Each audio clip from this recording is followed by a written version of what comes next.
என் அன்பு குழந்தையே, உன்னுடைய வாழ்க்கையை பற்றிய மிகப்பெரிய பொறுப்பை என்னிடம் தந்துள்ளாய். அது சரியாக நடக்கின்றதா என்பதை இப்போது நீ தெரிந்து கொள்.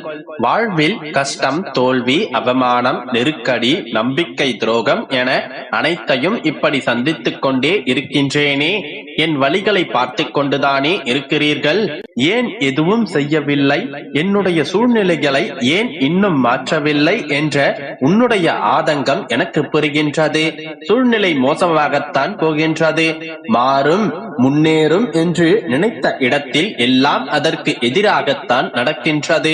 இந்த மனக்குமுறலையும் என்னால் உணர முடிகின்றது. இந்த இக்கட்டான சூழ்நிலையை உனக்கு கொடுத்துள்ளேன் என்றால் உன்னை கஷ்டப்படுத்துவதற்காக அல்ல. வாழ்க்கையில் வரும் சூழ்நிலைகள் எப்போது வேண்டுமானாலும் மாறலாம். அது யாரால் வேண்டுமானாலும் மாற்றப்படலாம். இந்த அடிப்படையான உண்மையை உனக்கு புரிய வைக்கவேதான் இந்த லீலைகள். அப்பா, லீலைகள் என்று சாதாரணமாக நீங்கள் சொல்லிவிட்டீர்கள். ஆனால் அதன் வழி எனக்கு மட்டும் தானே இருக்கின்றது. இது ஏன் என்பதுதானே உன்னுடைய கேள்வி. சொல்கிறேன் மகளே, கேள். கஷ்டம், தோல்வி என எதுவுமே தெரியாது சிறு பிள்ளையாய் சந்தோஷம்தான் வாழ்க்கை என்று சந்தோஷமாகவே இருந்தாய். ஆனால் பிறகு உன்னுடைய வாழ்க்கை மெல்ல மெல்ல பக்குவ நிலைக்கு வந்தாக வேண்டும் என்ற நிலையில் வாழ்க்கைக்கான அனுபவம் கூட இல்லாமல் தானே இருந்தாய். கஷ்டம் என்பது மெல்ல உன்னுடைய வாழ்க்கைக்குள் வந்தது. முதலில் அதை சமாளிக்க தடுமாறினாய். பிறகு ஒவ்வொரு கஷ்டத்திலும் தோல்வியிலும் நிறைய தவறுகளையும் அனுபவங்களையும் கற்றுக்கொண்டாய். அடுத்தடுத்த கஷ்டம் என்று அடுத்தடுத்து வந்தபோது உன்னுடைய மன வலிமை, நம்பிக்கை, வைராக்கியம், பொறுமை வளர்ந்து கொண்டே வந்தது. வாழ்க்கையின் உண்மை உருவத்தை புரிந்து கொள்ள ஆரம்பித்தாய். பிறகு சூழ்நிலைகளை சகித்துக் கொண்டு வாழ்க்கையை ஏற்க பழகினாய். பிறகு என்ன சூழ்நிலை வந்தாலும் மனம் தளராது அதை உனக்கு ஏற்றவாறு நேர்மறையாய் மாற்ற முயற்சிக்க ஆரம்பித்தாய்.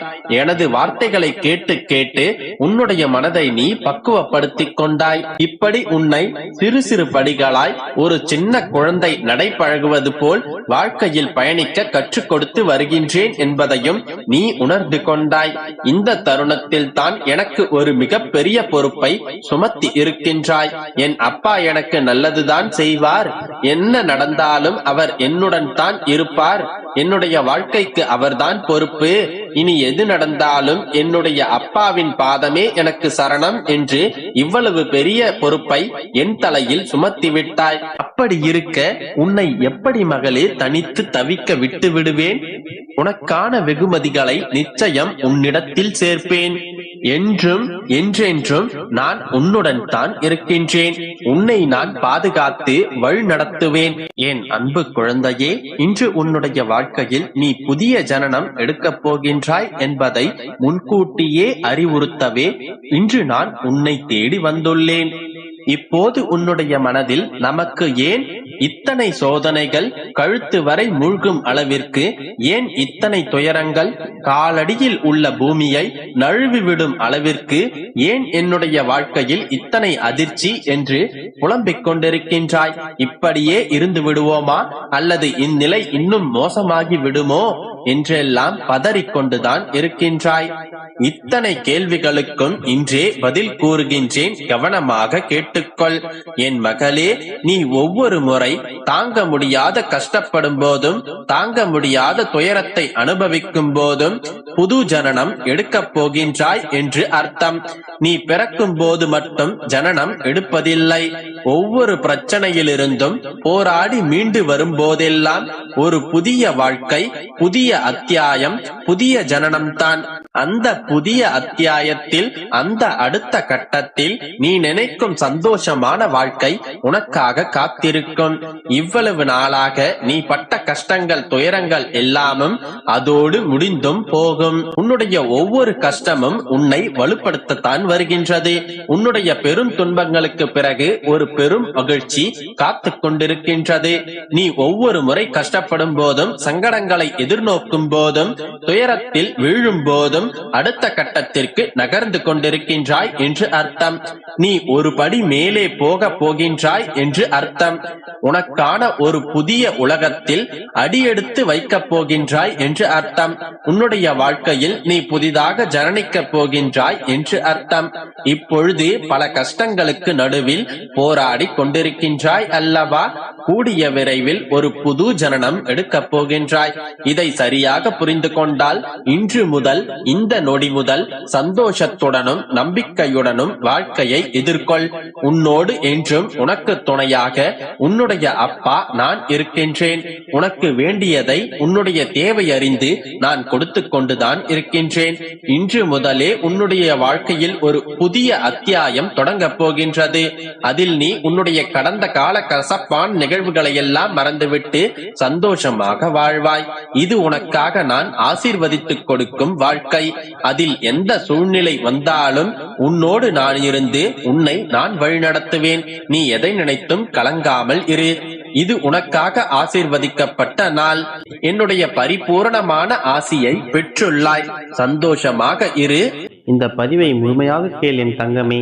என் அன்பு குழந்தையே, நீ என் மீது வைத்திருக்கும் உண்மையான பக்திக்கும் அளவு கடந்த அன்பிற்கும் சில வெகுமதிகளை உனக்கு நான் அளித்துக் கொண்டிருந்தேன். இந்த பரிசுகள் என்னவென்று தெரியுமா? நீ இத்தனை நாட்களாக சந்தித்து வந்த பிரச்சனைகளும், சிக்கல்களும், துன்பங்களும், துயரங்களும் தான் அந்த வெகுமதி. என்ன அப்பா இது? இத்தனை நாட்களாக இந்த இன்னல்களை தந்தது நீங்கள் தானா? யாராவது அவர்களுடைய குழந்தைகளுக்கு இன்னல்களையும், சிக்கல்களையும், துன்பங்களையும், துயரங்களையும் பரிசாக தருவார்களா என்று கேட்கின்றாயா? என் செல்லமே, உனக்கு மட்டுமல்ல, எல்லோருக்கும் நான் முதலில் தருவது இதைத்தான். யாருமே இதை புரிந்து கொள்வதில்லை. இவையெல்லாம் எதற்காக தரப்படுகின்றன என்று தெரியுமா? உன் வாழ்வில் நீ சந்திக்க போகும் சிக்கல்களுக்கு உன்னுடைய மனதை பக்குவப்படுத்துவதற்காகவும், அதை எதிர்கொள்வதற்காக உன்னுடைய உடலையும் மனதையும் தயார்படுத்திக் கொள்வதற்காகவும், எதையும் சந்திக்கும் தைரியத்தை தருவதற்காகவும் தான். சிலர் இதனை முழுமையாக புரிந்து கொள்ளாமல் மூளையில் போய் முடங்கி உட்கார்ந்து கொள்வார்கள். இவற்றையெல்லாம் எப்படி சமாளிப்பது அப்பா? நான் எப்படி முடிவெடுப்பேன் என்று புலம்பிக் கொண்டிருக்கிறார்கள். இதற்கெல்லாம் பயந்தால் வாழ்க்கையை வாழ முடியுமா? அனைத்தையும் சந்திப்பதற்கு உன்னை தயார்படுத்திக் கொள்வதுதான் சரியான முடிவென்று உனக்கு கற்றுக் கொடுப்பதற்காகத்தான் சில நேரங்களில் உனக்கு சவால்களையும், பயங்களையும், சிக்கல்களையும் அவ்வப்போது தருகிறேன். இது படிப்படியாக இயல்பு நிலைக்கு மாறிவிடும். நீயும் கூடிய விரைவில் இயல்பு